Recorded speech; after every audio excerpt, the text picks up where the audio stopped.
El 17 de julio de 1924, en algún punto perdido de las montañas del Rif, al oeste de Tiz y Aza, el mundo parecía haberse convertido en una trampa de piedra, polvo y fuego. Desde el amanecer, un viento seco descendía por los desfiladeros como si soplara desde el interior mismo de un horno. No traía alivio, ni frescor, ni movimiento verdadero del aire, sino una ráfaga áspera, cargada de arena, que raspaba la piel, se metía en los ojos y crujía entre los dientes. La visibilidad cambiaba a cada minuto. A veces el horizonte emergía durante unos segundos, temblando bajo el sol blanco. Luego volvía a desaparecer detrás de una cortina ocre de polvo suspendido. Las rocas calizas, abrasadas por semanas de calor, irradiaban una temperatura insoportable. El suelo quemaba a través de las suelas. El metal de los fusiles no podía tocarse mucho tiempo sin arrancar la piel de las manos. El sudor no refrescaba, se evaporaba al instante, dejando sobre el rostro una costra salada y amarga. No había árboles, no había sombra, solo gargantas estrechas, lomas desnudas, peñascos afilados y barrancos donde la muerte podía esconderse a 10 metros o a 500, con la misma facilidad. La posición española, una pequeña línea de parapetos de piedra mal encajada entre dos elevaciones, llevaba aislada desde la tarde anterior. El destacamento del comandante Valcárcel había perdido contacto con la retaguardia. El cable del teléfono de campaña había sido cortado en 3 puntos. Los 2 enlaces enviados al amanecer no regresaron. Las mulas con agua y munición debían haber llegado antes del mediodía, pero nadie esperaba ya verlas aparecer por el sendero. Solo quedaban cantimploras medio vacías, cajas abiertas de cartuchos, vendas ensuciadas por la tierra y hombres agotados que se pegaban al suelo como si intentaran fundirse con él. En torno a ellos, invisibles, estaban los rifeños. No avanzaban en formación, no gritaban, no anunciaban su presencia con tambores ni cornetas. Disparaban una vez, quizá 2, y el eco del valle deformaba la procedencia del tiro. Una roca lejana parecía escupir fuego. Al instante siguiente, una cresta vacía devolvía el estampido desde otra dirección. Los soldados españoles miraban hacia arriba, hacia las pendientes quebradas, hacia las grietas ennegrecidas, hacia los pliegues del terreno donde cualquier sombra podía ser un hombre agazapado con un fusil. Pero no veían nada. Solo el temblor del aire, la luz despiadada y el polvo girando lentamente sobre la piedra. Aquella era la verdadera tortura, no el fuego enemigo, sino la imposibilidad de localizarlo. Cada vez que uno de los hombres asomaba la cabeza por encima del parapeto, una bala podía romperle el cráneo desde una distancia imposible de calcular. Cada vez que un oficial intentaba señalar una posición sospechosa, otra detonación sonaba en algún lugar distinto, burlándose de toda lógica. Las miras ópticas apenas servían. El aire ardiente deformaba las líneas, hacía ondular las siluetas, multiplicaba los espejismos sobre la roca. A lo lejos, las laderas parecían moverse como si estuvieran vivas. Lo que un segundo antes se juraría una figura humana, al siguiente era solo una piedra recalentada por el sol. A media tarde, el calor había alcanzado tal intensidad que muchos hombres dejaron de hablar. Respiraban con la boca entreabierta, lentos, cubiertos de polvo amarillento hasta parecer estatuas desenterradas. Los labios agrietados sangraban, los ojos, irritados por la arena, apenas podían mantenerse abiertos. En el centro de la posición, junto a una caja vacía de munición, yacía un artillero con la manga empapada en sangre oscura. Nadie había podido evacuarlo. Más allá, detrás de un parapeto derrumbado, un cabo muerto sedía con la mano cerrada sobre su Mauser, como si incluso después del último disparo se hubiera negado a soltarlo. Y sin embargo lo peor aún no había llegado. Desde las alturas del sur, donde el terreno descendía hacia una garganta seca, comenzó a extenderse un silencio distinto. No era ausencia de ruido, era una pausa tensa, organizada, casi inteligente. Los rifeños habían dejado de hostigar la línea de manera dispersa. Algo estaba cambiando. Los hombres del comandante Valcárcel lo sintieron antes de comprenderlo. Aquella quietud no significaba retirada, significaba preparación. En el Rif, pensó más de uno aquella tarde, el enemigo no necesitaba mostrarse para matar. Bastaba con que respirara al otro lado de la piedra. A medida que la tarde se consumía bajo aquel cielo blanquecino y cruel, la posición española empezó a deshacerse no de golpe, sino por capas, como una pared vieja que se resquebraja desde dentro antes de venirse abajo. Nadie vio un asalto frontal. Nadie oyó un toque de carga. La destrucción llegó del modo más desesperante. con disparos aislados, con breves relámpagos entre las rocas, con hombres que un instante seguían vivos y al siguiente quedaban inmóviles sobre la grava caliente, sin que nadie pudiera decir con certeza desde dónde había partido la bala. El comandante Valcárcel trató al principio de imponer orden, obligándose a hablar con una calma que ya no sentía. Iba de un parapeto a otro agachado, con la guerrera pegada al cuerpo por el sudor y la arena adherida al rostro. Preguntaba por las municiones, por el agua, por los heridos, por el estado del flanco derecho. Siempre recibía respuestas incompletas, frases entrecortadas, miradas extraviadas. La línea aún existía, pero solo en teoría. En la práctica, cada grupo de hombres combatía encerrado en su pequeño círculo de polvo, roca y miedo, sin ver a los demás, sin saber si la posición contigua seguía ocupada o si ya había sido barrida. Poco después de las 3, el teniente Roldán intentó la primera reacción seria. Era un oficial joven, de voz firme, con una fe casi insultante en la disciplina y en la voluntad. Convencido de que el fuego enemigo procedía de una ladera al nordeste, reunió a 8 hombres y se ofreció a salir por un pliegue del terreno para alcanzar una cornisa desde la que podrían batir a los tiradores rifeños por el costado. Durante unos minutos su plan pareció razonable. Los soldados se deslizaron fuera de la posición pegados al suelo, avanzando entre piedras sueltas y matas secas, y durante un breve momento sus figuras quedaron ocultas por una nube de polvo levantada por el viento. No llegaron lejos. Primero sonó un disparo seco, casi perezoso, y el hombre que iba al último rodó de costado, como si hubiese tropezado. Luego sonaron otros 2, rapidísimos, desde puntos distintos. Uno de los soldados quedó tendido boca abajo sin moverse. Otro se incorporó por reflejo, llevándose las manos al cuello, y una segunda bala lo lanzó hacia atrás. El teniente Roldán aún intentó seguir adelante. Quiso ponerse de pie para ordenar un despliegue, gritando algo que el viento desgarró antes de que llegara a nadie. Apenas había levantado un brazo cuando recibió el impacto en el pecho. Su cuerpo giró sobre sí mismo y se precipitó ladera abajo entre una cascada de piedras. Los que sobrevivieron no pudieron recogerlo.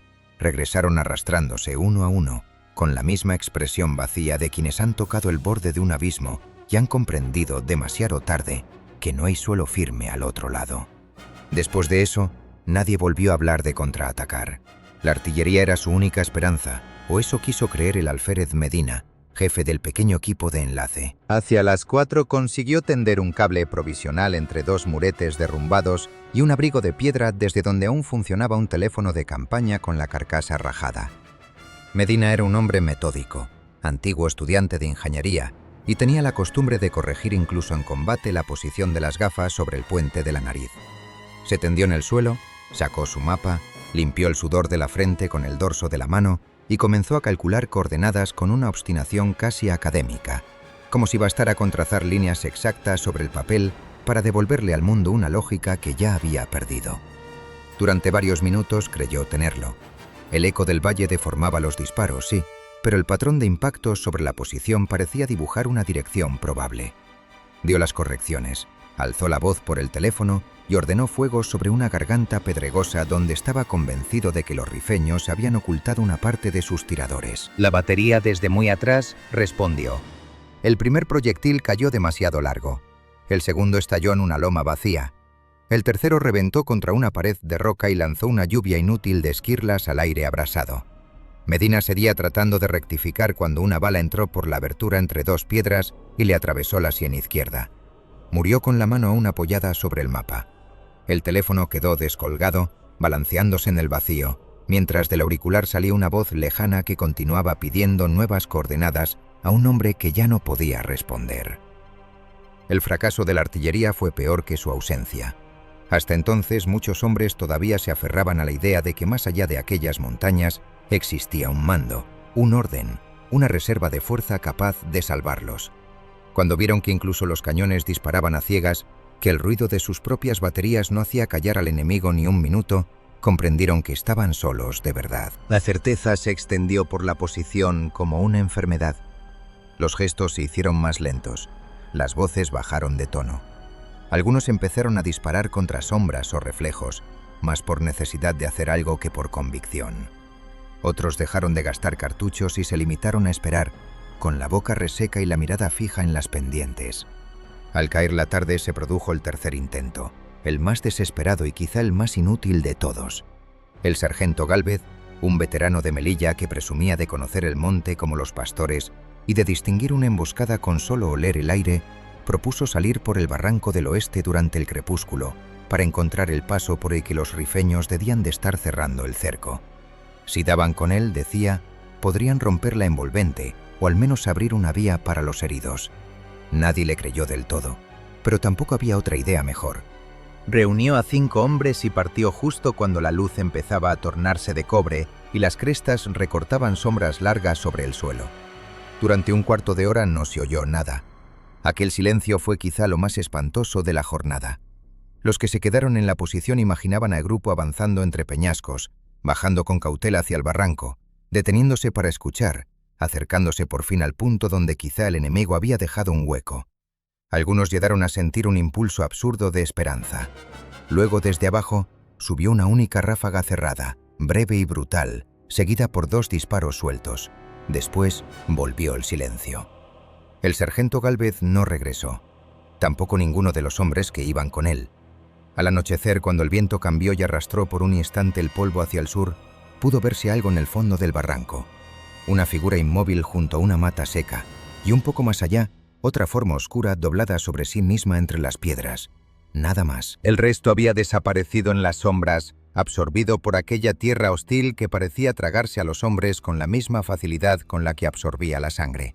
Así fue como el destacamento entendió, no con palabras sino con hechos, que todo camino estaba cerrado. No podían avanzar, no podían corregir el fuego, no podían sacar a los heridos, no podían saber siquiera cuántos enemigos tenían delante ni dónde se ocultaban. Cada intento de reaccionar abría una herida nueva. Cada decisión parecía conducir al mismo resultado. Menos hombres, menos munición, menos esperanza. La noche no trajo alivio, trajo otra clase de miedo. El calor del día quedó atrapado entre las piedras y el aire, aunque algo menos abrasador, seguía oliendo a polvo, pólvora y sangre seca. En la oscuridad, los disparos rifeños se hicieron todavía más difíciles de interpretar. A veces una chispa parpadeaba en una ladera y 3 hombres contestaban hacia la nada. A veces no se veía nada en absoluto, y sin embargo, una bala encontraba a alguien que se había movido demasiado o había respirado donde no debía. La posición comenzó a encogerse. Ya nadie ocupaba los extremos con firmeza. Los hombres se replegaban instintivamente hacia el centro, buscando proximidad humana, una voz conocida, cualquier cosa que les hiciera sentir que seguían perteneciendo a una unidad y no a un cementerio en formación. Los heridos empeoraban. Uno deliraba llamando a su madre en voz baja, con una serenidad que resultaba insoportable. Otro pedía agua cada pocos minutos, aunque todos sabían que no podían dársela. Un cabo con el muslo destrozado apretaba los dientes hasta hacerse sangrar las encías para no gritar. Nadie tenía vendas limpias, nadie tenía morfina suficiente. La tierra, el calor y la espera convertían el dolor en algo espeso y omnipresente, como si la propia montaña se complaciera en prolongarlo. A medianoche Valcárcel hizo recuento por última vez. De los hombres que habían ocupado la posición aquella mañana, casi un tercio había muerto, desaparecido o quedado fuera de combate. Las municiones bajaban con una rapidez aterradora. El agua, peor aún. Si el enemigo lanzaba un asalto antes del alba, tendrían que defenderse con lo que quedara en los cargadores y quizá después con las bayonetas. Pero ni siquiera eso era lo más grave. Lo más grave era que el enemigo lo sabía. Los rifeños no se precipitaban porque no les hacía falta.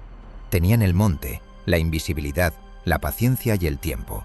Los españoles solo tenían piedra, cansancio y una lenta comprensión de que estaban siendo consumidos con método, como una mecha que arde hacia el cartucho.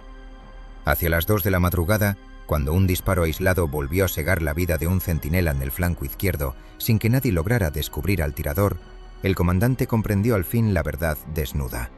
No estaban resistiendo una emboscada, estaban asistiendo a su propia demolición. No habría rescate al amanecer, no habría maniobra brillante, no habría golpe de fortuna capaz de devolverles la iniciativa si seguían combatiendo del mismo modo. El enemigo los estaba borrando poco a poco, hombre por hombre, parapeto por parapeto, hasta que al salir el sol no quedara más que una posición muda llena de cuerpos, fusiles calientes y piedras agujereadas. Y en aquella certeza, más aplastante que el calor y más áspera que el polvo, empezó a nacer algo peor que el miedo. la convicción de que los métodos conocidos se habían terminado. Entre los hombres que aún seguían aferrados a la posición, había uno a quien casi nadie, al verlo por primera vez, habría tomado por un soldado hecho para aquella guerra. Se llamaba Julián Ortega de la Serna, tenía 31 años y era teniente provisional de ingenieros, aunque incluso ese grado parecía un accidente más que un destino natural. No poseía la corpulencia seca de los africanistas, ni la voz dura de los veteranos de columna, ni esa manera brusca de moverse que daba la campaña a los hombres acostumbrados a dormir sobre piedra y despertar con el fusil entre las manos. Era delgado, de hombros estrechos, con un rostro afilado que el sol del Rif había quemado sin lograr volver verdaderamente áspero. Llevaba unas gafas redondas, sujetas con un alambre fino detrás de la oreja derecha desde que una patilla se le había roto semanas antes, y tenía unas manos demasiado limpias de forma natural, manos de precisión, de mesa de dibujo y de instrumentos delicados, no de pala ni de bayoneta. Antes de Marruecos, antes del uniforme caqui y de las botas llenas de polvo, Julián había vivido entre planos, lentes y aparatos de medición en Madrid. Había estudiado en la Escuela de Ingenieros y luego trabajado en el Observatorio Astronómico, donde durante años su mundo se redujo a cálculos, calibraciones y noches enteras inclinadas sobre telescopios, ajustando tornillos micrométricos, mientras la ciudad dormía bajo una bóveda que él conocía mejor que muchas calles de su propio barrio. Su especialidad no era la artillería ni la fortificación, sino la geodesia óptica, la ciencia minuciosa y casi obsesiva de medir distancias, corregir deformaciones, entender cómo la luz mentía al ojo humano y cómo, aun mintiendo, podía ser obligada a decir la verdad si se la observaba con el método adecuado. Su padre, catedrático de física en un instituto de provincias, había llenado la casa familiar de prismas, lupas, viejas cámaras fotográficas y cuadernos cubiertos de fórmulas. Julián creció entre reflejos, superficies pulidas, vidrios rayados y el olor mezclado del papel, la tinta y los aceites finos para limpiar lentes. A los 12 años desmontó un catalejo para entender por qué invertía la imagen. A los 15 construyó con piezas sobrantes una cámara estenopeica con la que retrató la terraza de su casa y el campanario del barrio. A los 20 podía pasar horas explicando, con una pasión tranquila que aburría a unos y fascinaba a otros, por qué el calor sobre una carretera hacía ondular el paisaje, o de qué modo una diferencia mínima de densidad en el aire bastaba para desplazar una imagen varios centímetros en la retícula de un aparato topográfico. Nunca había cazado, nunca había boxeado, nunca se había batido con nadie. Su talento consistía en mirar durante mucho tiempo hasta que una anomalía invisible para los demás terminaba revelándose. La guerra, como les ocurrió a tantos, no le pidió permiso para deformar su vida hasta volverla irreconocible. Fue llamado a filas con una mezcla de resignación y desconcierto, primero destinado a tareas técnicas, luego absorbido por la necesidad cruda de oficiales capaces de leer mapas, improvisar posiciones, tender líneas telefónicas y calcular distancias bajo fuego. Sus superiores, al principio, lo consideraron un hombre útil, pero poco apto para el combate directo. Demasiado callado, demasiado reflexivo, demasiado lento para decidir, decían algunos. No era una crítica menor en una guerra donde la rapidez solía confundirse con el coraje, y el coraje, a menudo, con la simple costumbre de aceptar la muerte. Sin embargo, con el tiempo empezaron a observar en él algo difícil de clasificar. Mientras otros reaccionaban al primer impulso, Ortega tendía a quedarse inmóvil unos segundos más, mirando. No era vacilación, aunque así pudiera parecer. Era otra cosa. Medía con los ojos, comparaba sombras, evaluaba ángulos. Cuando por fin hablaba o actuaba, lo hacía con una precisión que desconcertaba incluso a quienes desconfiaban de sus maneras de profesor. 2 veces había evitado que una patrulla se metiera en una vaguada donde los rifeños esperaban ocultos, no porque hubiera visto a los emboscados, sino porque advirtió que unas piedras en la ladera habían sido desplazadas de forma artificial.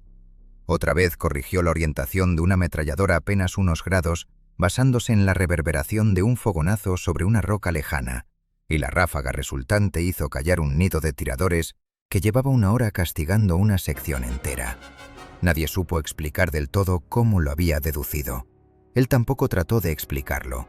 Se limitó a encogerse de hombros y a decir que el terreno, cuando se lo miraba bien, siempre terminaba delatando a quien lo violentaba. Aún así, El Riff lo estaba derrotando igual que a los demás. Todas aquellas facultades que en otros combates le habían dado una ventaja casi vergonzosa, parecían quebrarse en aquel infierno de polvo, rocas y calor suspendido. El aire temblaba tanto sobre las laderas que las distancias dejaban de comportarse como magnitudes estables. Una sombra podía no ser una sombra.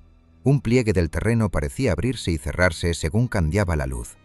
Los disparos rebotaban en los barrancos y confundían cualquier intuición acústica. Las lentes de campaña, sometidas a aquella vibración abrasada del ambiente, deformaban más de lo que aclaraban. Julián lo sabía mejor que nadie, y quizá por eso sufría de una manera distinta. No solo veía el peligro, veía también la razón íntima de su indisibilidad. Durante las últimas horas apenas había disparado.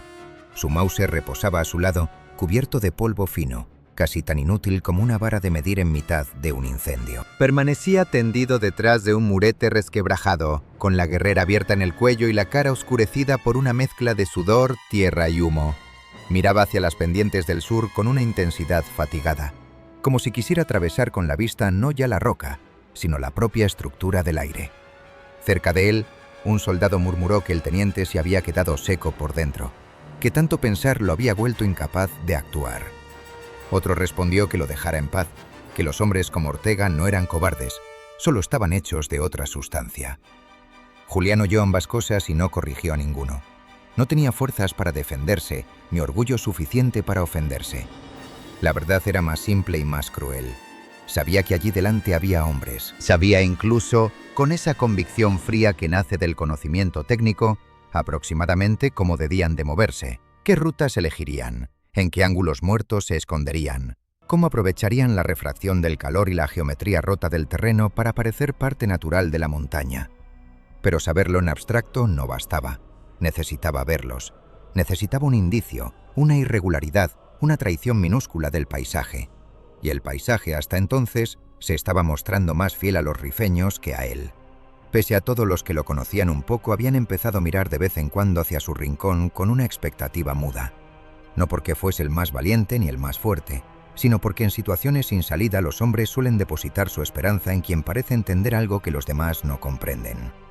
El comandante Valcárcel, antes de que oscureciera por completo, se acercó arrastrándose hasta su posición y se quedó unos segundos a su lado sin hablar. El rostro del comandante, endurecido por el cansancio y la sed, conservaba aún una autoridad deshecha solo en parte por el desastre.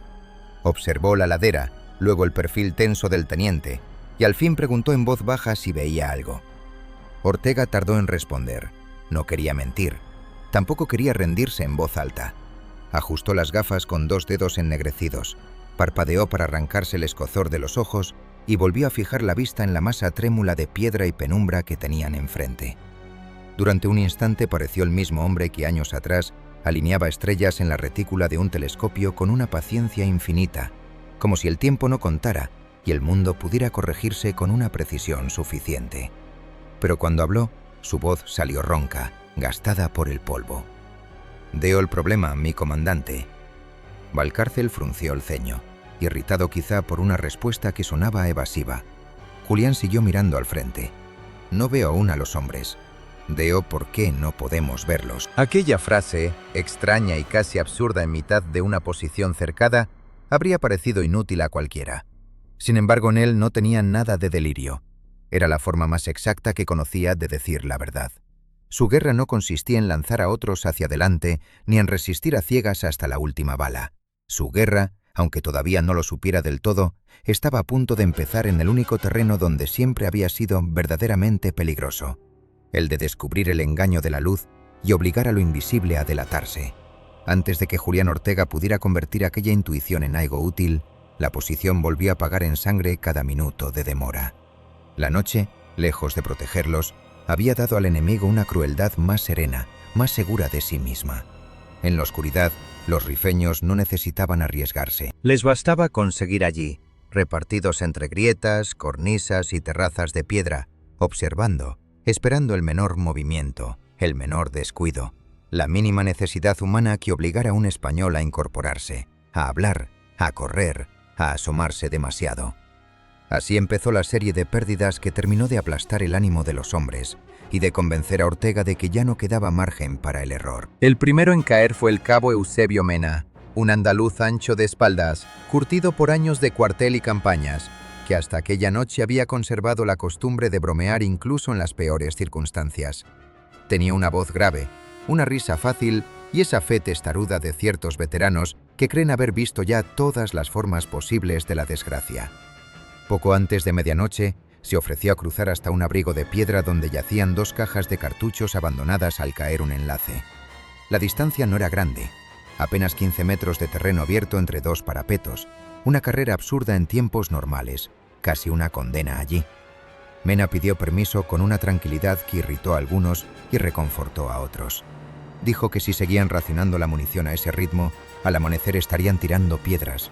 Luego se pasó la lengua por los labios cuarteados, se ajustó el correaje y esperó una ráfaga de viento como si el propio aire pudiera ofrecerle cobertura. Salió agachado, rápido al principio, con una agilidad sorprendente para un hombre de su corpulencia. Durante 2 segundos pareció que lo lograría. Alcanzó a tirarse detrás de un bloque de caliza, alargó el brazo hacia una de las cajas y entonces sonó el disparo.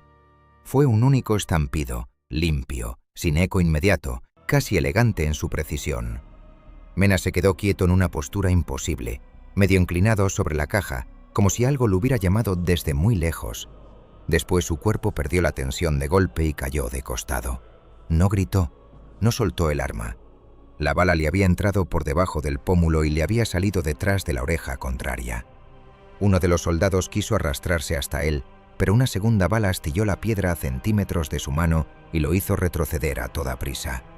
Las cajas de munición quedaron donde estaban, el cuerpo del cabo también. Durante horas, cada vez que una nube dejaba pasar algo de claridad, su silueta seguía viéndose tendida junto a las cajas, como una advertencia deliberadamente colocada frente a todos. La muerte de Mena hizo callar incluso a los más locuaces. Ya no se trataba de un oficial caído en una tentativa arriesgada ni de una patrulla perdida en la oscuridad. Era un hombre conocido por todos, uno de esos núcleos de rudeza familiar alrededor de los cuales una posición aislada conserva algo parecido a la normalidad. Al desaparecer él, desapareció también una parte de esa ilusión. La posición dejó de parecer un grupo de soldados resistiendo y empezó a parecer un puñado de supervivientes aguardando turno. Poco después le llegó el turno al alférez médico Tomás Luján. Era valenciano, tenía 27 años, una pulcritud casi obstinada y una manera de hablar en voz baja que resultaba extraña en medio de tanta violencia. Había pasado la tarde entera atendiendo heridos con una serenidad mecánica, lavando sangre con el resto de agua que nadie se atrevía a negarle, improvisando vendajes con jirones de camisa, palpando fracturas con dedos tan cuidadosos que parecían pedir perdón antes de tocar. Hacia la 1 de la madrugada, uno de los soldados del extremo izquierdo recibió un balazo en el abdomen y empezó a desangrarse detrás de un muro deshecho. Sus gemidos, primero contenidos, terminaron por hacerse insoportables. Luján dudó apenas unos segundos. Sabía mejor que nadie lo que significaba moverse a aquella distancia, pero también sabía que dejarlo allí equivalía a oír durante 1 hora cómo un hombre se vaciaba poco a poco. Se quitó la guerrera para no ofrecer un perfil tan visible. Tomó su pequeña cartera de instrumentos y avanzó reptando entre piedras y espinos secos. Ortega lo siguió con la vista desde su puesto, observando cómo desaparecía y reaparecía en la penumbra, siempre pegado al terreno. Logró alcanzar al herido. Durante un momento ambos quedaron ocultos detrás de los restos del parapeto. Luego se dio la linterna sorda del médico, cubierta con la mano para que apenas filtrara un resplandor rojizo. Aquella mísera claridad bastó. Desde algún punto alto, invisible y paciente, un tirador rifeño debió de verla del mismo modo en que un astrónomo detecta una estrella menor en un cielo inmenso. El disparo llegó un segundo después. La luz se apagó. El herido lanzó un alarido corto, más de espanto que de dolor, y luego comenzó a pedir auxilio con una voz que fue debilitándose hasta convertirse en un murmullo irreconocible. Al amanecer encontraron a Luján inclinado todavía sobre él, como si hubiese seguido tratando de protegerlo con su propio cuerpo. La bala le había entrado por la nuca. En una guerra menos salvaje, aquello habría parecido una ejecución. En el RIF era solo otro acto impecable de una paciencia homicida. Si la muerte del médico quebró algo humano en la posición, la del sargento Hilario Cebrián quebró lo que quedaba de confianza militar. Cebrián era castellano, seco, metódico, con una disciplina que rozaba la ferocidad. Había servido lo suficiente como para despreciar el pánico, y había construido su reputación a fuerza de una cualidad simple.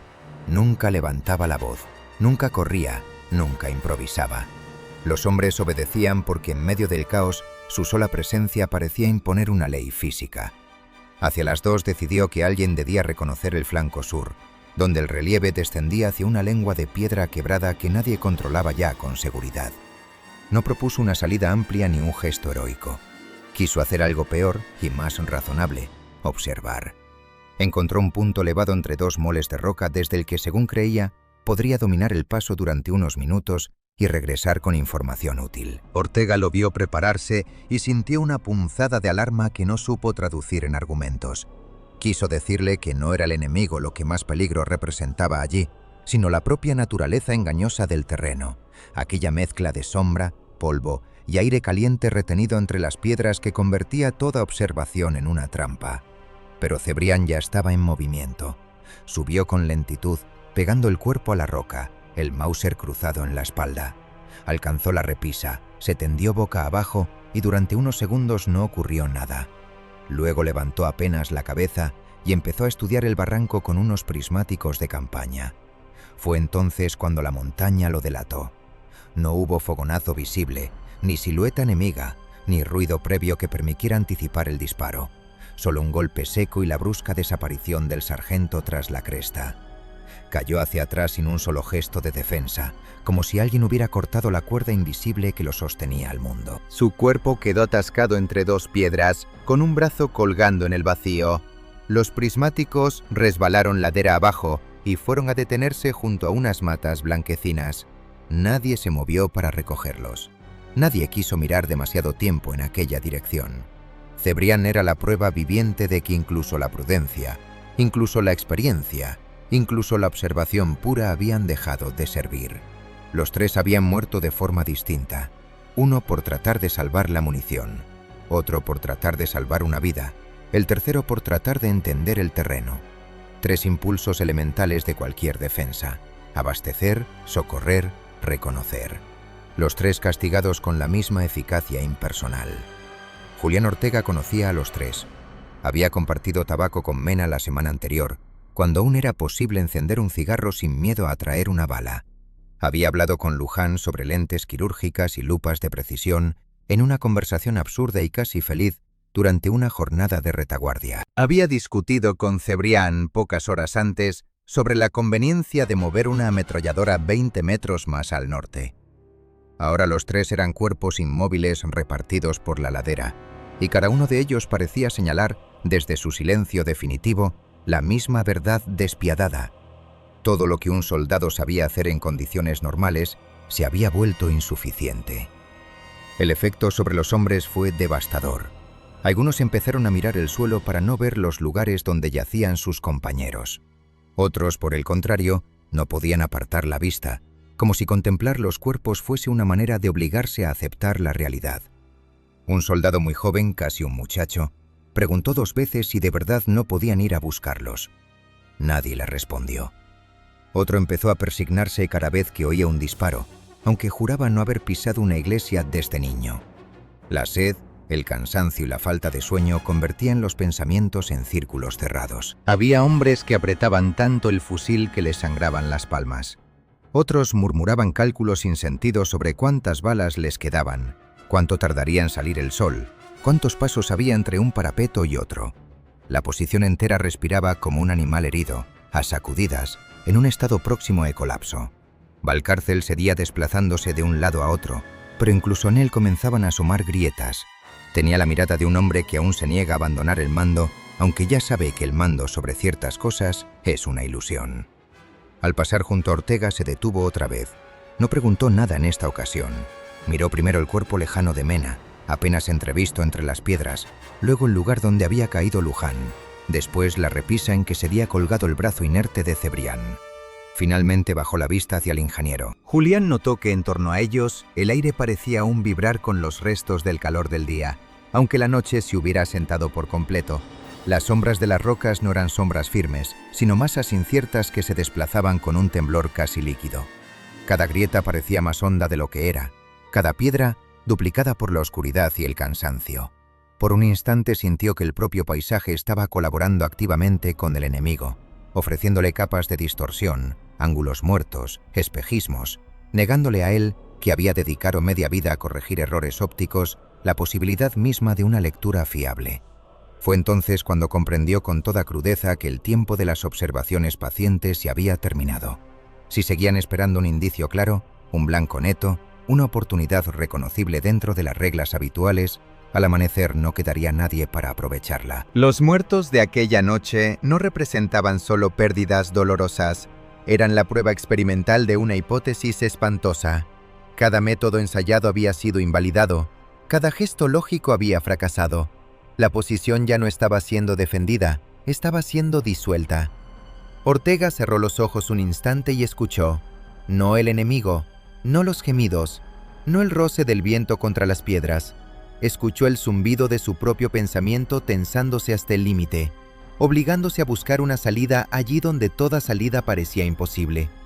Cuando abrió de nuevo los ojos, el dolor por los muertos seguía intacto, pero debajo de él había aparecido algo más frío y más peligroso, una convicción. Si no lograba encontrar una forma de ver lo que el resto no veía, los siguientes cuerpos tendidos sobre la ladera serían los de todos los hombres que aún respiraban a su alrededor. Julián Ortega permaneció inmóvil mucho tiempo después de que el comandante se alejara. A su alrededor seguían sonando disparos aislados, el roce áspero del viento sobre la piedra, algún gemido ahogado que surgía de la oscuridad y se extinguía enseguida. Pero todo aquello empezó a quedarle lejos, como si la posición entera se hubiese hundido un poco y él hubiera quedado suspendido en otro plano, uno más frío, más silencioso, donde solo importaban la forma del terreno, la calidad del aire y la naturaleza exacta del engaño que tenían delante. No era miedo lo que le recorría entonces, o no solo miedo, era una irritación intelectual casi feroz. Aquella montaña no estaba haciendo nada sobrenatural, no había fantasmas en las laderas ni hombres capaces de volverse transparentes. Los rifeños seguían siendo cuerpos sólidos, armas de metal, respiración, sudor, roce de tela contra roca. Tenían peso, tenían calor. Alteraban el mundo físico a su alrededor con cada movimiento. Si resultaban invisibles, no era porque realmente hubiesen desaparecido, sino porque el ojo humano, asistido por instrumentos pensados para condiciones normales, estaba siendo derrotado por un medio que falseaba la percepción. El problema no era el enemigo, el problema era el aire. Pensó en ello con una claridad tan repentina que casi le dolió. Durante todo el día había intentado encontrar figuras humanas sobre la piedra, perfiles reconocibles, siluetas, fogonazos, contrastes. Había buscado soldados. Ese había sido el error. En aquel infierno no podía buscar hombres del modo habitual, porque el calor y el polvo destruían la geometría que permitía distinguir un cuerpo de su fondo. Las laderas temblaban bajo la reverberación. Las rocas desprendían la misma vibración luminosa que la piel. Las grietas absorbían la sombra y la devolvían deformada. El enemigo no se confundía solo con el terreno, se confundía con la distorsión misma. Se llevó 2 dedos a las gafas, se las quitó, limpió los cristales con un borde relativamente seco de la camisa y volvió a ponérselas. Luego miró otra vez hacia el sur. El perfil de la montaña oscilaba con una inestabilidad casi líquida. Allí estaba la clave. No debía intentar vencer esa oscilación, debía usarla. Recordó de pronto una tarde sofocante en el Observatorio de Madrid, años atrás, cuando uno de los astrónomos más viejos ya había mostrado por qué ciertas observaciones terrestres realizadas en verano resultaban menos fiables que las nocturnas. No era únicamente cuestión de luz, era la convección.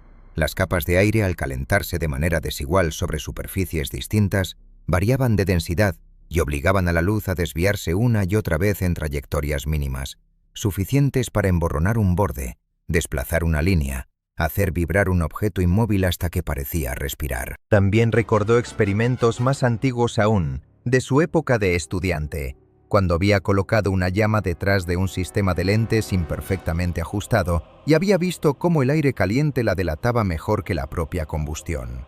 La llama importaba menos que el temblor que producía a su alrededor. No se veía el calor, se veía su efecto sobre el paso de la luz. Y entonces la intuición terminó de cerrarse. Los rifeños podían ocultar sus cuerpos, no podían impedir que su presencia alterase el aire. Un hombre tendido entre rocas bajo aquel clima abrasador no era solo una forma escondida, era también una fuente de temperatura distinta, una interrupción mínima en el equilibrio térmico de la ladera. Su respiración salía más húmeda y cálida que el aire nocturno. Su piel, su fusil, incluso la piedra que había tocado con el pecho o los codos, retenían calor de un modo diferente al entorno. Durante el día el sol lo mezclaba todo hasta volverlo casi ilegible. Pero en la transición entre el calor acumulado en la roca y el descenso de la noche, durante ese breve intervalo en que unas superficies se enfriaban más deprisa que otras, debían de aparecer gradientes, pequeñas anomalías, irregularidades invisibles al ojo desnudo, pero no necesariamente indetectables si se forzaba a la luz a delatarlas. Julián sintió un estremecimiento que nada tenía que ver con la temperatura. La idea era absurda y precisamente por eso prometedora. No necesitaba ver al hombre, necesitaba ver la perturbación que dejaba en el medio. No la figura, sino el rastro óptico de su existencia. Se incorporó apenas un poco, lo justo para observar el perfil de una roca cercana que aún conservaba calor del día. Sobre su borde, contra una franja más oscura del fondo, el aire seguía temblando. No era imaginación. Había ahí una escritura, un lenguaje físico. El ojo normal lo recibía como una molestia, pero ¿y si lograba exagerarlo? ¿Y si en lugar de corregir la refracción, como siempre había hecho en su trabajo, la amplificaba hasta convertirla en un método de detección? La idea lo golpeó con tanta violencia que por un instante olvidó el cansancio y la sed. Amplificar el error, convertir la aberración en instrumento, forzar a la luz a sobrereaccionar ante cualquier diferencia mínima de densidad. No observar la montaña tal como era, sino deformarla de manera controlada hasta que lo anómalo dejara de disimularse. Su mente empezó a moverse a una velocidad que su cuerpo ya no podía seguir. Necesitaba dos superficies ópticas, una cámara estrecha, un medio interpuesto con un índice de refracción distinto, algo sensible a variaciones térmicas y bastante estable como para no arruinarse en minutos.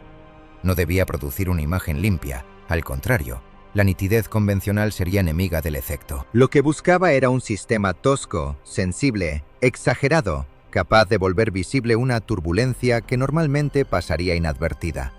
Pensó en agua y la descartó al instante. Pensó en alcohol, en aceites, en glicerina, en cualquier sustancia que pudiera modificar la trayectoria de la luz y reaccionar de forma suficiente ante los cambios del entorno. No necesitaba precisión académica, necesitaba contraste. Miró alrededor en la penumbra, como si los restos de la posición pudieran responderle. Había prismáticos dañados, lentes de campaña, frascos del botiquín, piezas de metal, trozos de vidrio, instrumentos rotos. Lo que unas horas antes habría parecido basura, empezaba ahora a ordenarse en su cabeza como componentes posibles de una máquina improbable. No una máquina elegante, ni duradera, ni siquiera segura, apenas una prótesis para la mirada. Un artificio capaz de mostrar, durante unos minutos quizá, aquello que el ojo por sí solo no alcanzaba a leer. Por primera vez desde el comienzo del cerco, sintió algo parecido a una dirección. La idea seguía siendo casi delirante. Podía fracasar por 100 razones. Tal vez el efecto no bastara. Tal vez las diferencias térmicas fueran demasiado sutiles. Tal vez el aparato deformara tanto la imagen que resultara inútil. Tal vez ni siquiera encontrara materiales con los que intentarlo. Pero ya no estaba encerrado en la pasividad. El problema había dejado de ser una condena abstracta. Ahora tenía forma, tenía mecanismo, y todo mecanismo, por endiablado que pareciera, admitía intervención. Respiró hondo y el aire seco le raspó la garganta. Frente a él, la montaña continuaba inmóvil, hostil, impenetrable para cualquiera que quisiera verla según las reglas ordinarias. Pero Ortega ya no estaba intentando jugar con esas reglas. Lo comprendió con una lucidez súbita y casi feroz. Si la luz mentía, él lo obligaría a mentir más aún, hasta que en esa exageración apareciera la verdad. Volvió la cabeza hacia la posición, hacia los hombres exhaustos, los heridos, las cajas de munición casi vacías y los cadáveres que seguían allá afuera entre las piedras. Todo eso seguía siendo real. El amanecer seguía acercándose. El enemigo seguía cerrando el cerco. No había tiempo para largas comprobaciones ni para dudas dignas de un laboratorio. O lo intentaba ahora, con lo que hubiera a mano, o al alba aquella intuición moriría con todos ellos. Entonces se puso a buscar, no un fusil mejor, no un punto de observación más alto, no valor. Eso ya no bastaba. Buscó cristal, líquidos, metal, cualquier cosa capaz de transformar el temblor del aire en una señal legible. Y mientras sus dedos recorrían en la oscuridad las cajas, las mochilas y los restos desperdigados del puesto, una frase empezó a formarse en su mente con la precisión inexorable de una fórmula. Si no podía ver a los hombres, vería el espacio que los delataba. Se movió con una rapidez que en él resultaba casi antinatural. Hasta entonces, Julián Ortega había sido, a ojos de muchos, un hombre de pausas largas, de silencios densos, de decisiones que parecían llegar siempre un instante después de lo que exigía la guerra. Ahora, en cambio, avanzaba entre los parapetos con una urgencia seca, contenida, como si una parte de su mente hubiera aceptado al fin que ya no le quedaba el lujo de la comprobación minuciosa. Sabía que la idea podía ser absurda, incluso suicida, pero también sabía que la alternativa no era la prudencia, sino la aniquilación. En aquella posición no quedaban recursos para distinguir entre lo razonable y lo desesperado. Todo se había reducido a una sola pregunta: si era posible fabricar con restos y basura una forma nueva de mirar antes de que amaneciera. Empezó por el botiquín destrozado del alférez Luján. Lo encontró a medio derramar junto al abrigo donde el médico había caído, y arrastrarse hasta allí fue ya un riesgo suficiente como para sentir 2 veces el silbido de las balas demasiado cerca de la cabeza. Regresó con un puñado de frascos abollados, una jeringuilla de cristal entera por milagro, 2 ampollas de alcohol alcanforado, una botella pequeña de éter con el tapón rajado y un ungüento espeso cuya etiqueta ennegrecida apenas dejaba leer la palabra glicerina. Todo olía a medicina, tierra y sangre seca. No era mucho, pero bastaba para alimentar la intuición que se había apoderado de él. Después necesitó vidrio. Uno de los soldados le entregó unos prismáticos de campaña inutilizados, con un tubo aplastado y el puente torcido por un impacto. Otro sacó de una mochila una brújula rota cuyo cristal convexo se había conservado entero. Ortega examinó ambas piezas a la luz miserable de una linterna cubierta con un pañuelo. Las sostuvo entre 2 dedos, las inclinó, sopló sobre ellas, buscó rayaduras, deformaciones, burbujas. El cristal de la brújula era tosco y demasiado pequeño. Las lentes de los prismáticos, en cambio, aunque sucias y parcialmente desencajadas, aún tenían una transparencia aceptable. Las desmontó con la punta de una navaja, con un cuidado tan impropio del momento que uno de los hombres, viéndolo trabajar, llegó a sentir una forma de ira. Aquello pareció un taller, no un campo cercado por la muerte. Pero Ortega ni siquiera alzó la vista. Sabía que si rompía una de las lentes tendría que empezar de nuevo con materiales peores, y no había nada en el RIF más cercano a una condena que verse obligado a improvisar por segunda vez. Necesitaba también un soporte, algo que mantuviera una separación mínima y constante entre 2 superficies de vidrio para alojar el líquido sin que se derramara al primer movimiento. Rebuscó en una caja de herramientas de zapadores y encontró un aro fino de latón, quizá parte de una abrazadera o del collarín de algún aparato telegráfico ya inservible. Era imperfecto, estaba algo deformado, pero tenía el diámetro aproximado que buscaba. Lo enderezó a presión entre 2 piedras y luego lo recubrió con una mezcla pegajosa de glicerina y pomada, no tanto para sellarlo por completo, como para crear un asiento blando que absorbiera vibraciones y evitara que el cristal se rajara. Mientras trabajaba, el tiempo se le iba volviendo físico, pesado, casi audible. No necesitaba mirar el horizonte para saber que la noche avanzaba. Lo sentía en el cansancio de los hombres, en el silencio cada vez más concentrado del enemigo, en el frío ligero que empezaba a desprenderse de ciertas piedras mientras otras seguían reteniendo el calor del día. Ese contraste era precisamente lo que buscaba explotar, pero también significaba que la ventana útil iba estrechándose. Si el terreno se enfriaba demasiado deprisa, perdería la diferencia térmica. Si amanecía, la luz creciente destruiría otra vez la sutileza de las anomalías. Cada minuto que pasaba era una pieza menos de un mecanismo que aún no existía. Eligió como base el ocular de unos prismáticos desmontados y decidió acoplar delante la segunda lente, separada por el aro de latón. Entre ambas quedaría una cámara mínima que debía llenarse con una sustancia capaz de alterar de manera exagerada la refracción. No aspiraba a una solución elegante, solo sensible. Mezcló primero una parte de alcohol con una pequeña cantidad de glicerina y añadió después unas gotas de alcohol alcanforado. El líquido resultante era demasiado claro, demasiado ligero. Lo sostuvo ante la linterna y supo enseguida que no bastaba. Necesitaba algo con más cuerpo, una sustancia que no solo dejara pasar la luz, sino que reaccionara con una lentitud viscosa, más susceptible a los gradientes de temperatura y a los pequeños cambios de densidad. Pensó en el éter y vaciló. Era volátil, inestable y peligroso, pero también extremadamente sensible. Añadió solo unas gotas.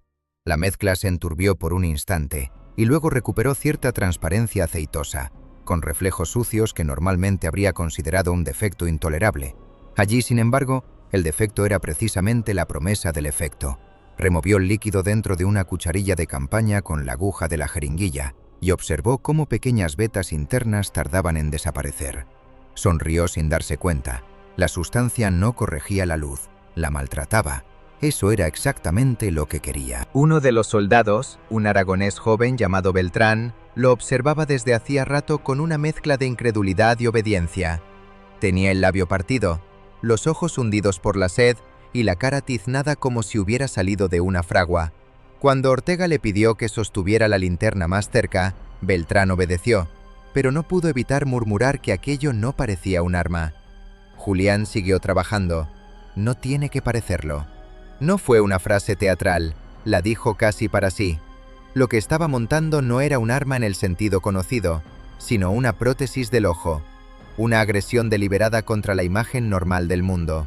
Tomó el aro de latón, colocó una lente debajo, depositó con la jeringuilla una cantidad mínima de la mezcla en el centro y luego apoyó la segunda lente encima. El líquido se extendió despacio, atrapando 2 burbujas de aire que lo hicieron contener el aliento. Presionó apenas con los pulgares, giró milimétricamente el conjunto y logró expulsar una de ellas hacia el borde. La otra quedó prisionera, vibrando como un defecto vivo, insoportable. Maldijo por lo bajo y despegó la lente superior antes de que el sellado se asentara demasiado. El líquido se le derramó por los dedos, frío al principio, luego ardiente por el roce del alcohol sobre pequeños cortes de la piel. Volvió a empezar. Esta vez usó menos cantidad. Inclinó el montaje unos grados, dejó que la gravedad ayudara, inyectó la mezcla por un costado con la jeringuilla y observó cómo avanzaba lentamente, como una mancha de aceite comprimida entre 2 cristales. La burbuja apareció otra vez, diminuta, casi invisible. Ortega giró el conjunto, golpeó con una uña el borde de la lente, esperó, y al fin la vio huir hacia una esquina y desaparecer bajo el sellado. Entonces recubrió el contorno con más pomada y apretó el aro hasta fijarlo de la mejor manera posible. El resultado era grotesco, tosco. Parecía más una herida vendada con vidrio y grasa que un instrumento óptico digno de ese nombre. Pero estaba hecho. Faltaba lo peor: acoplarlo a un aparato de observación que permitiera apuntar la mirada sin que todo se desmoronara al primer movimiento. Descartó el fusil. Montar aquella aberración sobre el arma habría añadido peso, inestabilidad y una vibración imposible de controlar. Lo que necesitaba primero no era disparar, sino ver. Arrancó entonces el tubo menos dañado de los prismáticos y con tiras de cuero cortadas del correaje de un muerto y alambre fino extraído de una caja telefónica rota, fijó su lente improvisada al extremo frontal. El ensamblaje cedía un poco si se lo forzaba y la alineación era imperfecta, pero el eje visual se mantenía. Para una pieza fabricada entre polvo, sangre, oscuridad y terror, era más de lo que había esperado. Le temblaban las manos cuando por fin se lo llevó al ojo, no solo por cansancio, también porque intuía que aquella primera visión podía decidirlo todo. Si no funcionaba, no habría tiempo de corregir gran cosa. El comandante Valcárcel se había acercado de nuevo, sin interrumpirlo, y observaba ahora desde un lado con una expresión en la que se mezclaban el escepticismo, la necesidad y una reserva casi paternal ante el miedo de ver a otro oficial ceder al delirio. Ortega no explicó nada, miró. Al principio no vio más que un caos lechoso. Las rocas se curvaban en los bordes, el horizonte parecía disolverse y toda la montaña adquiría una cualidad viscosa, irreal, como si estuviera contemplándola a través de agua sucia. Bajó el aparato, lo giró apenas, reajustó con un trozo de tela la presión de una de las sujeciones y volvió a mirar. Esta vez consiguió estabilizar el centro del campo visual. La imagen seguía siendo espantosa desde cualquier criterio académico. No había líneas limpias, no había profundidad fiable, no había fidelidad. Pero de pronto, contra la ladera del sur, donde a ojo desnudo solo se distinguían roca, sombra y oscuridad, apareció algo distinto. No una figura, no un hombre. Una vibración, una pequeña mancha de distorsión más densa que el temblor general del terreno, una especie de respiración óptica localizada, demasiado regular para pertenecer a la piedra. Julián se quedó helado. Desplazó unos milímetros el aparato. La mancha desapareció. Volvió atrás. Reapareció. Más a la izquierda surgió otra, más débil, pegada a una grieta. Luego una tercera, cerca de una repisa que todos habían tomado por vacía desde el comienzo de la noche. No veía a los tiradores rifeños. Veía el aire alterado por ellos, el rastro térmico y dinámico de su presencia, amplificado hasta volverse legible. Sintió un golpe seco en el pecho, una mezcla de triunfo y espanto. Había funcionado. Beltrán, al notar el cambio en su rostro, preguntó en un susurro qué pasaba. Ortega no respondió de inmediato. Siguió recorriendo la ladera con una concentración brutal, como un hombre que teme que el milagro se desvanezca si pronuncia una sola palabra demasiado alta. Las anomalías no eran constantes. A veces se fundían con el fondo. A veces brotaban con claridad durante 1 o 2 segundos cuando una respiración cambiaba el flujo del aire o una roca liberaba de golpe el calor almacenado. Pero estaban allí. No eran imaginación, no eran azar, eran posiciones enemigas. Entonces, por primera vez desde que comenzó el cerco, levantó la cabeza con algo que rozaba la certeza. «Pásenme el fusil del sargento Cebrián». Nadie discutió, ni siquiera el comandante. En la voz de Ortega había aparecido un timbre nuevo, el de los hombres que acaban de encontrar un punto firme en medio del derrumbe. Mientras Beltrán le acercaba el arma y Valcárcel se inclinaba hacia él para intentar leer en sus ojos lo que aún no entendía, Julián sostuvo un instante más el aparato improvisado contra la oscuridad vibrante del RIF. Sabía que el montaje podía romperse, que el líquido podía separarse, que una sola caída bastaría para dejarlo inútil. Sabía también que no había construido una solución, sino apenas una oportunidad. Pero en una guerra donde todo método había fracasado, una oportunidad equivalía ya a una forma de poder. Cuando Julián Ortega empuñó el fusil del sargento Cebrián, lo hizo con una sensación extraña, casi ajena, como si no estuviera tomando un arma sino aceptando una responsabilidad que no había buscado nunca. No era un tirador excepcional, nunca lo había sido. En condiciones normales, habría confiado antes en un artillero, en un veterano de caza o en cualquier soldado con mejor pulso y más costumbre de matar a distancia. Pero aquella noche las condiciones normales habían dejado de existir. Allí no vencía el mejor tirador, vencía quien pudiera ver una fracción más que los demás. Se tendió detrás del parapeto más alto que aún seguía entero en el centro de la posición. Beltrán le sostuvo la linterna tapada mientras, con una rapidez tensa, Ortega adaptaba como podía su artefacto al ojo y al alineamiento del fusil. No intentó fijarlo al arma, habría sido demasiado inestable. Lo usaría primero para localizar, luego separaría el aparato y dispararía de memoria inmediata, reteniendo en la mente la posición exacta de aquella vibración en relación con las piedras visibles a simple vista. Era un método brutal, imperfecto, casi ridículo en su precariedad. Pero en el RIF la perfección no tenía ya ninguna utilidad. Volvió a mirar hacia la ladera sur. La montaña siguió apareciendo deforme, líquida, herida por aquel sistema óptico improvisado que convertía el mundo en una materia incierta. Sin embargo, ahora sabía leerlo. Allí donde un ojo común solo habría visto confusión, él empezaba a distinguir patrones. Una roca conservaba una reverberación homogénea, un matorral, una inestabilidad desordenada. Un hombre oculto, en cambio, producía otra cosa, una alteración localizada, una especie de respiración del espacio, un pequeño temblor con persistencia propia. Buscó una de las manchas que había observado antes y la encontró de nuevo, encajada en una grieta estrecha a media ladera. Esperó. Durante 2 segundos no hubo nada. Luego el aire sobre la grieta palpitó apenas, como si una exhalación cálida hubiera tocado la noche desde dentro de la piedra. Ahí. Bajó el aparato, se pegó a la culata, alineó el punto de mira con la grieta que ahora, a simple vista, volvía a parecer solo una sombra más entre muchas. El corazón le golpeaba demasiado deprisa, obligó a su respiración a descender, a hacerse más larga y más lenta. El problema no era el miedo, el problema era la traducción. Tenía que convertir una anomalía óptica en una coordenada física, y hacerlo antes de que el recuerdo se desdibujara. Corrigió apenas hacia la derecha, dudó, regresó 1 milímetro, apretó el disparador. El estampido rebotó entre las laderas y volvió multiplicado, deformado, convertido en una salva fantasma. Durante un instante no ocurrió nada. Luego, en la misma grieta, una figura oscura se despegó de la piedra y rodó cuesta abajo sin un solo grito. Beltrán soltó una blasfemia ahogada. El comandante Valcárcel, que observaba pegado al parapeto, giró la cabeza hacia Ortega con un estupor que ya no era escepticismo, sino una forma brutal de atención. Julián no dijo nada. Ya estaba buscando otra vez. Ahora el enemigo sabía que la posición seguía viva, pero aún no sabía qué había cambiado. Ahí residía toda la ventaja. Los rifeños llevaban horas dominando el combate desde la invisibilidad.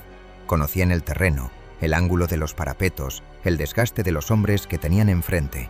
Creían luchar contra adversarios ciegos, obligados a disparar contra ecos, sombras y memoria. No podían imaginar que en el centro de aquella línea medio destruida, alguien había encontrado una forma de devolverle al aire la condición de traidor. Ortega exploró más a la izquierda. La segunda anomalía aparecía y desaparecía detrás de una piedra plana, demasiado baja para ocultar por completo a un hombre adulto. Eso solo podía significar una posición de tirador tumbado. Esperó el momento en que el temblor se hizo más nítido. Bajó el aparato y llevó el fusil a la misma referencia. Esta vez no tuvo que corregir tanto. Disparó. El fogonazo arrancó del cañón una lengua breve de luz. Casi al mismo tiempo, desde la ladera, se oyó el golpe seco de un arma que caía contra la roca. Los hombres cercanos al parapeto empezaron a comprender. No cómo funcionaba aquello, pero sí que funcionaba. Uno de ellos quiso incorporarse para mirar mejor y Valcárcel lo empujó hacia abajo con una violencia casi paternal. Nadie debía romper el secreto. Nadie debía regalar al enemigo una silueta innecesaria. El comandante se volvió hacia 2 soldados y les ordenó en voz muy baja que transmitieran por la línea una instrucción simple. No disparar salvo orden, no asomarse, esperar. La posición que durante horas había combatido a sacudidas nerviosas quedó de pronto sometida a una tensión distinta, organizada, expectante. Los hombres oían los disparos de Ortega y después aguardaban la reacción de la ladera. 2 veces llegó. Un cuerpo desplomado, una piedra removida, el ruido inequívoco de alguien arrastrándose con urgencia. Una tercera vez no hubo confirmación visible, pero sí un silencio repentino en un sector desde el que llevaban mucho rato castigando el flanco izquierdo. El solo hecho de que callaran ya era una victoria.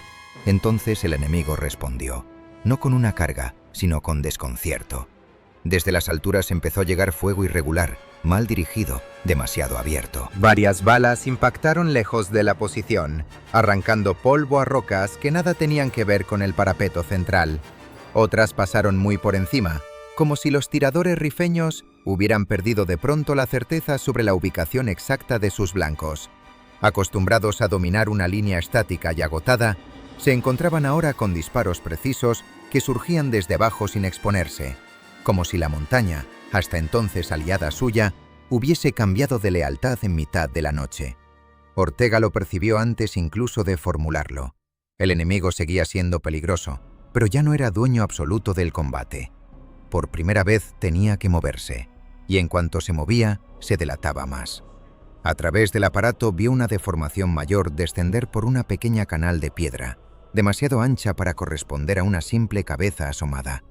Alguien intentaba replegarse o cambiar de posición. Más atrás surgió otra anomalía, esta vez breve y vertical, el gesto clásico de un hombre que se incorpora un instante para orientarse. Ortega no podía abatirlos a todos, ni siquiera la mayoría, pero no necesitaba hacerlo. Le bastaba con castigar cada movimiento lo suficiente para inocular la duda. Disparó contra el primero y falló por poco. La bala astilló el borde de una roca y el temblor desapareció de golpe. Disparó contra el segundo, y tras una pausa de 2 latidos, una voz en árabe lanzó un grito brusco que el eco arrastró valle abajo. Algo cambió entonces en la moral de ambos bandos con una rapidez casi violenta. Entre los españoles, el simple hecho de ver al enemigo errar, vacilar y retroceder en sus tiros produjo un efecto cercano a la embriaguez. Los hombres exhaustos, resecos, medio derrotados, empezaron a sentir que no eran ya reses encerradas esperando el cuchillo, sino soldados dentro de una batalla que aún podía torcerse. El peligro no desapareció, Seguían sin agua, con pocos cartuchos, con heridos y muertos a su alrededor. Pero el fatalismo, esa costra negra que se había ido cerrando sobre todos ellos, se resquebrajó. Algunos apretaban el fusil con una nueva atención. Otros, sin decir palabra, buscaban con la mirada a Ortega cada vez que éste levantaba el aparato. No lo veneraban, lo necesitaban. Entre los rifeños, por el contrario, el desconcierto empezó a rozar el temor supersticioso. No podían ver a ningún observador destacado. No había luces, ni desplazamientos, ni asaltos. Y sin embargo, cada vez que alguno asomaba demasiado o intentaba cambiar de emplazamiento, recibía un disparo exacto desde una posición que debía de estar casi ciega. La posibilidad de que los españoles hubieran encontrado un punto de observación oculto o que hubieran logrado orientar algún fusil de precisión bastaba ya para erosionar su ventaja. La guerra en el Rif dependía mucho del dominio moral del relieve. En el instante en que el monte dejaba de protegerte por completo, dejaba también de obedecerte. Valcárcel supo aprovecharlo. Arrastrándose por la línea, fue susurrando órdenes para redistribuir a los hombres menos heridos y reforzar los sectores débiles. No era una maniobra grande ni brillante. Era algo más valioso: la recuperación de un mínimo control. 2 soldados trasladaron munición desde un abrigo a otro, aprovechando una pausa del fuego enemigo. Otro consiguió por fin arrastrar hasta dentro una de las cajas junto a las que yacía el cabo Mena, aunque el cuerpo del andaluz tuvo que seguir allí afuera. Cada pequeño movimiento, imposible una hora antes, se volvía ahora factible porque el enemigo dudaba. Julián, sin embargo, empezaba a pagar el precio del esfuerzo. El aparato óptico se calentaba con el contacto y luego se enfriaba demasiado deprisa al retirarlo del rostro. El líquido interior mostraba vetas más espesas, pequeñas irregularidades que antes no estaban. A veces la imagen se volvía súbitamente más turbia durante unos segundos, obligándolo a apartar el ojo y volver a alinear el conjunto. Además, la fatiga le comprimía las sienes hasta hacerle doler la vista. Cada disparo iba seguido de una breve oscuridad interior, como si sus ojos tardaran un poco en regresar del mundo deformado que atravesaban. Aún así, continuó. Localizó otra posición junto a una terraza de piedra desde la que habían herido al centinela del flanco izquierdo. La anomalía se manifestaba solo cuando la figura respiraba o cambiaba mínimamente el peso sobre el codo. Esperó más de un minuto, inmóvil, sin sentir ya el hormigueo de la pierna dormida ni el ardor de la garganta. Cuando la vibración surgió por tercera vez, disparó. El rifle respondió con una sacudida seca. Esta vez vio, a simple vista, un bulto desprenderse ladera abajo y golpear 2 veces contra la roca antes de desaparecer. No estaba matando enemigos únicamente. Estaba desmontando la arquitectura invisible del cerco. Al cabo de un tiempo que a todos les pareció más largo de lo que realmente fue, el fuego rifeño se redujo hasta quedar en descargas dispersas, lanzadas más por rabia que por seguridad. Ya no intentaban dominar la posición, intentaban entender lo que ocurría. Desde alguna parte del sur sonó una orden fuerte, breve, seguida de varios movimientos simultáneos que Ortega percibió en el aparato como una sucesión de pulsaciones nerviosas en diferentes niveles de la ladera. Iban a hacer algo, replegarse quizá, o concentrar de golpe el fuego sobre el centro. Ambas posibilidades eran peligrosas. Buscó la anomalía más firme y encontró una figura protegida detrás de una peña alta, en una posición ligeramente retrasada respecto a las demás. No parecía un tirador ordinario. Su patrón era distinto, más estable, menos nervioso. Alguien que observaba, que coordinaba, que no se exponía salvo lo imprescindible. Un jefe de partida, pensó. Tal vez no pudiera abatirlo. Tal vez la distancia y el ángulo volvieran demasiado incierta la traducción entre mancha y cuerpo. Pero si acertaba, podía quebrar el resto. Se obligó a respirar una sola vez, lenta, profunda. Miró otra vez. Bajó el aparato, encaró el fusil. El punto de mira flotó un segundo sobre la oscuridad compacta de la peña. Corrigió apenas hacia arriba, no por cálculo puro, sino por una intuición construida a toda prisa con todo lo que había visto esa noche. Disparó. Hubo un silencio diminuto, casi elegante. Luego la ladera entera pareció vacilar. No vio caer a nadie con claridad, pero sí observó el efecto inmediato. 2 anomalías cercanas se movieron a la vez de forma errática. Un tirador abrió fuego en una dirección absurda y otro salió de su cobertura para buscar una referencia que ya no tenía. Los españoles escucharon voces desordenadas allá arriba, órdenes superpuestas, una breve confusión de pasos y piedras desplazadas. Era suficiente. No hacía falta confirmar el blanco. Había alcanzado el nervio. Valcárcel no perdió un segundo. Dio la orden de abrir fuego desde toda la línea, no para lanzarse al asalto ni para gastar la munición en una bravata, sino para convertir la confusión enemiga en retirada. La posición española, que durante horas había disparado a ciegas, soltó entonces una descarga concentrada, furiosa, casi liberadora. Los fogonazos brotaron desde los parapetos con una sincronía salvaje. El estruendo se multiplicó entre barrancos y crestas. Para los rifeños, que acababan de perder su seguridad óptica, y quizá uno de sus jefes, debió de parecer que los españoles habían recuperado de pronto más fuerza de la que les atribuían. La respuesta enemiga fue breve y desordenada. Algunos tiros sueltos, mal medidos, después un retroceso perceptible.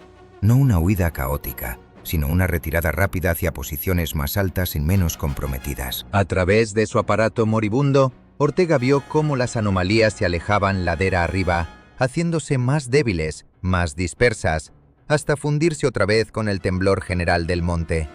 Habían perdido la iniciativa. Y en una guerra como aquella, perder la iniciativa durante unos minutos podía equivaler a perder la noche entera. Solo entonces el cuerpo de Julián empezó a reclamar su deuda. El aparato se le resbaló de los dedos. Beltrán lo atrapó antes de que golpeara el suelo, pero una de las lentes quedó marcada por dentro con una veta blanquecina. El líquido se estaba separando. Ya casi no habría servido para un último disparo. Ortega intentó incorporarse y el mundo se le inclinó de lado. Notó la boca seca hasta el dolor, el temblor brutal en los antebrazos, los ojos ardiéndole como si hubiese pasado horas mirando directamente al sol. El fusil de Cebrián pesaba ahora el doble. Se dejó caer contra el parapeto, respirando con la torpeza de un hombre que vuelve de un lugar donde el resto no puede seguirlo. A su alrededor nadie gritó victoria. No era una guerra para eso. Los heridos seguían allí, los muertos también. El amanecer aún no había llegado y el enemigo no estaba destruido. Pero sobre la posición descendió una quietud distinta, una quietud de supervivencia recuperada, de hombres que acaban de comprobar que el cerco no era una ley natural, que incluso la montaña podía ser obligada a hablar si se encontraba el idioma correcto. Valcárcel se dejó caer a su lado y durante unos segundos no dijo nada. Miró la ladera, luego el fusil, luego el artefacto absurdo que Beltrán sostenía entre ambas manos como si temiera romper una reliquia. Al final apoyó una mano sucia y pesada en el hombro de Ortega. Julián no respondió. Seguía mirando al sur, hacia la oscuridad del Rif, donde el enemigo acababa de retirarse sin comprender del todo por qué. Sabía que aquello no era una solución permanente. Sabía que el aparato apenas había sobrevivido lo suficiente y que quizá nunca volvería a funcionar igual. Sabía sobre todo que no había ganado una batalla limpia, sino algo más precario y más valioso. Unos hombres vivos, unas horas, una ventaja nacida del borde mismo de la derrota. Y en aquella guerra de piedra, polvo y espejismos, a veces unas horas bastaban para cambiar el destino de todos. El amanecer llegó despacio, como si incluso la luz dudara antes de posarse sobre aquella posición devastada. Primero fue una claridad cenicienta en el borde de las crestas, luego una película pálida extendiéndose sobre las piedras, sobre los parapetos deshechos, sobre los cuerpos que durante la noche habían sido apenas bultos oscuros y que ahora recuperaban una forma insoportablemente precisa. Con la llegada del día apareció también la medida real de lo ocurrido. La ladera seguía allí, inmensa, hostil, pero el fuego rifeño no volvió a cerrarse sobre ellos con la seguridad metódica de antes. Hubo algunos disparos lejanos, tentativos, casi de tanteo. Ninguno con la disciplina cruel de la noche. El cerco no se había desvanecido por completo, pero sí había perdido su convicción. Los hombres de Valcárcel, que unas horas antes se sentían condenados a desaparecer uno por uno entre las piedras, se descubrieron todavía vivos. Aquello bastó para alterar el ánimo con una fuerza casi física. La sed seguía abrasándoles la garganta. Los heridos seguían necesitando agua, vendas y morfina que nadie tenía. Los muertos seguían esperando bajo el sol naciente.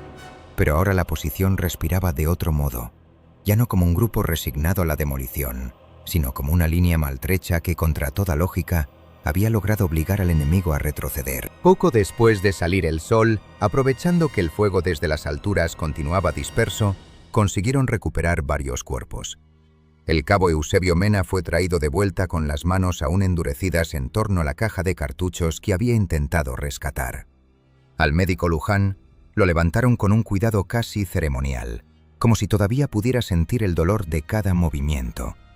Del sargento Cebrián bajaron primero los prismáticos rotos y después el cuerpo, rígido ya, con el brazo en una postura que nadie se atrevió a corregir hasta llegar al centro de la posición. Aquella recuperación tuvo algo de victoria amarga. Ninguno podía salvarlos ya, pero el simple hecho de arrancarlos del monte equivalía a negar al enemigo una última posesión sobre ellos. Valcárcel hizo recuento en voz baja, acompañado por un cabo escribiente que anotaba nombres en un papel manchado de barro y sangre. Las bajas eran graves, más graves de lo que la memoria permitiría luego recordar con exactitud sin deformarlas. Había muertos, desaparecidos, heridos que quizá no superarían el día. La munición seguía siendo escasa, el agua era ya una cuestión desesperada, y sin embargo, contra cualquier previsión razonable, la posición no había sido tomada. El enemigo había dominado la noche, sí, pero no la había convertido en matanza definitiva.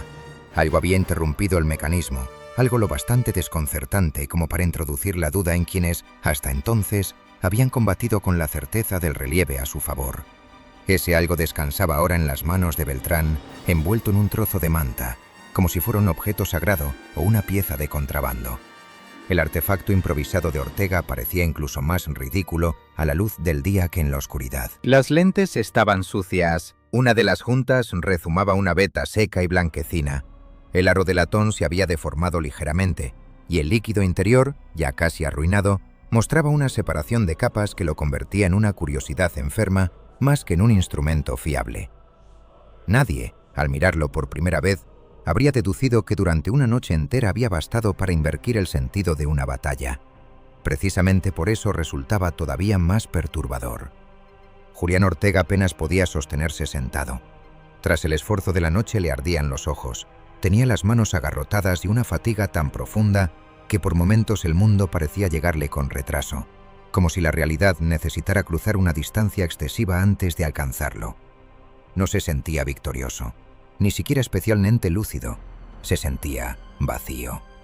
Cuando Valcárcel se acercó y le pidió que explicara, aunque fuera de manera aproximada, qué demonios había hecho, Ortega tardó en responder. Miró primero el aparato, luego las laderas, ahora aparentemente corrientes bajo la luz brutal de la mañana, y por fin dijo que no había visto a los hombres, no de la forma habitual. Había visto el aire que dejaban detrás.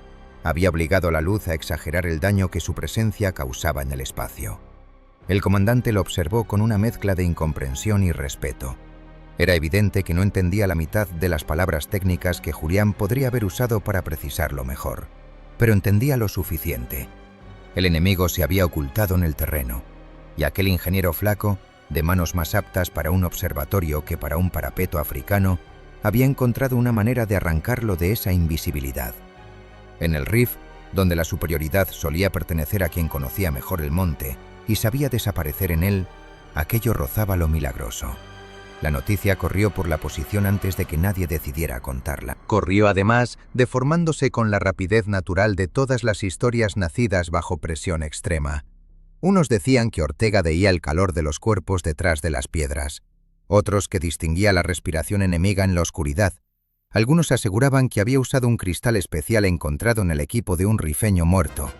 Otros juraban que el secreto estaba en una mezcla de alcohol y medicinas que convertía la noche en agua. Beltrán, agotado y medio ebrio de supervivencia, contó a dos compañeros que el teniente no apuntaba a hombres, sino a temblores del aire, y esa frase repetida de boca en boca acabó adquiriendo una sonoridad extraña, casi ritual.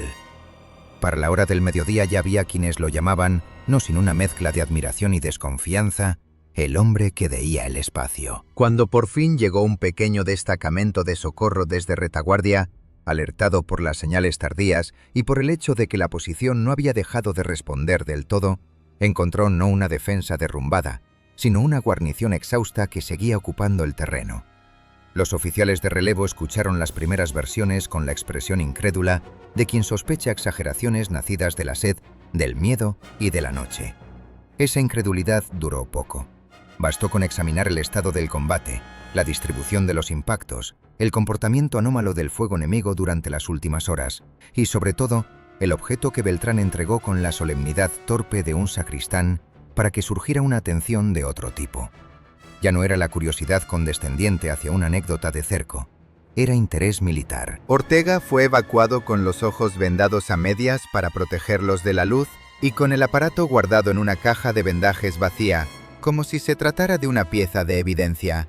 Durante el descenso por el sendero, entre mulas nerviosas, heridos semicongelados de fiebre y soldados que no sabían si estaban dejando atrás un desastre o un prodigio, Julián alcanzó a oír varias veces fragmentos de conversación a su alrededor. Nadie se ponía de acuerdo en lo esencial. Unos decían que los rifeños se habían retirado porque creyeron estar frente a una fuerza mayor. Otros, que algún jefe enemigo había caído y con él se había roto la coordinación.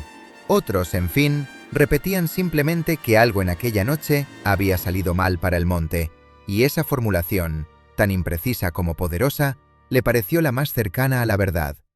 En los días siguientes, la historia siguió creciendo. Al pasar de posición en posición, se fue desprendiendo de los detalles incómodos y adquiriendo la forma limpia que siempre prefieren los soldados. Ya no se hablaba de juntas mal selladas, ni de burbujas de aire, ni del temblor insoportable de las manos al montar el artefacto. Nadie mencionaba las dudas, el riesgo de fracaso, la posibilidad muy real de que todo hubiera sido una cadena de aciertos irrepetibles al borde del azar. Lo que viajaba era otra cosa, que en una noche del Rif, cuando una posición española estaba ya medio devorada por la invisibilidad enemiga, un teniente de ingenieros había fabricado con cristales, alcoholes y restos de botiquín una mirada nueva, que gracias a esa mirada había hecho retroceder a hombres que dominaban la montaña desde hacía horas. Que por una vez el monte no había protegido al que se ocultaba, sino que lo había entregado. Los más supersticiosos adornaron la historia aún más. En una guarnición del interior se dijo que Ortega había descubierto cómo leer el aliento de un hombre a través de la roca.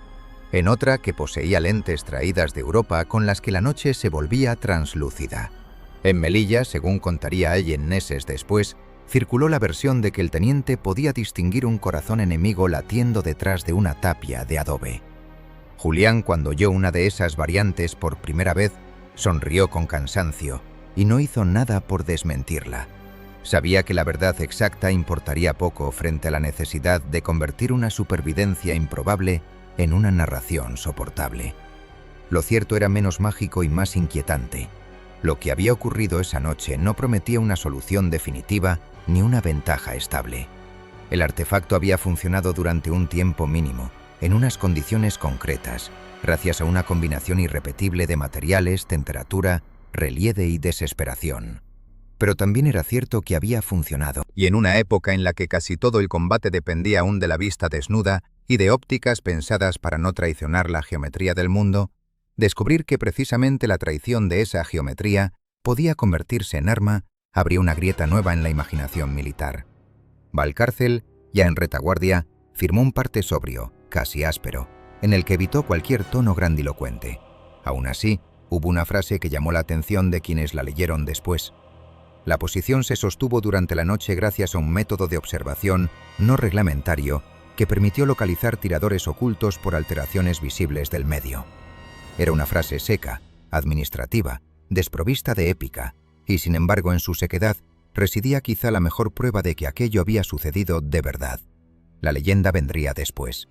Primero estaba esa línea, casi torpe, en un papel militar, reconociendo que alguien había visto lo que en principio no debía poder verse. Julián Ortega tardó varios días en recuperar la vista por completo. Cuando por fin pudo abrir los ojos sin dolor insoportable, pidió que le devolvieran el aparato.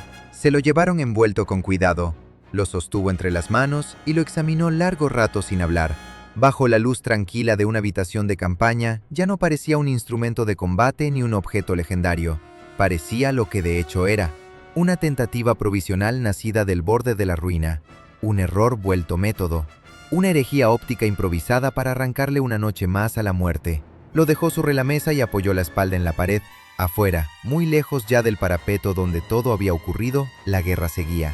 Habría otras posiciones, otros cercos, otras noches en las que el monte o la niebla o la distancia volverían a ocultar hombres hasta hacerlos casi irreales. Tal vez nadie lograría repetir exactamente lo que él había hecho. Tal vez otro ingeniero, mejor equipado y más sereno, encontraría una versión más estable. Tal vez todo quedaría reducido a un episodio aislado contado en voz baja entre oficiales escépticos y soldados necesitados de creer en rarezas útiles. Pero incluso si así fuera, algo había cambiado para siempre. Julián lo sabía. Después de aquella noche ya no podría pensar en la invisibilidad del mismo modo. Había aprendido, del modo más brutal, que no existe desaparición perfecta mientras un cuerpo siga perturbando el mundo que ocupa. Siempre deja una huella. Un temblor, un desajuste, una pequeña violencia sobre el aire, la luz o la materia. Lo difícil no es que esa huella exista, sino inventar el ojo capaz de aceptarla. Y así fue como, mucho antes de que los partes se archivaran o los nombres de los muertos se confundieran en listas polvorientas, empezó a fijarse la forma definitiva de la leyenda. No la del tirador prodigioso, ni la del inventor genial, ni siquiera la del oficial que salvó una posición. Fue algo más extraño y por eso más duradero. En los puestos avanzados del RIF, entre centinelas, enlaces y veteranos que desconfiaban de casi todo, salvo de las historias nacidas del peligro real, comenzó a hablarse en voz baja de un teniente español que durante una noche imposible había obligado a la montaña a delatar a sus escondidos. Y con el tiempo, cuando el resto de los detalles se fueron perdiendo, eso fue lo único que quedó. Que hubo una vez un hombre que aprendió a ver lo invisible antes de que lo invisible los matara a todos.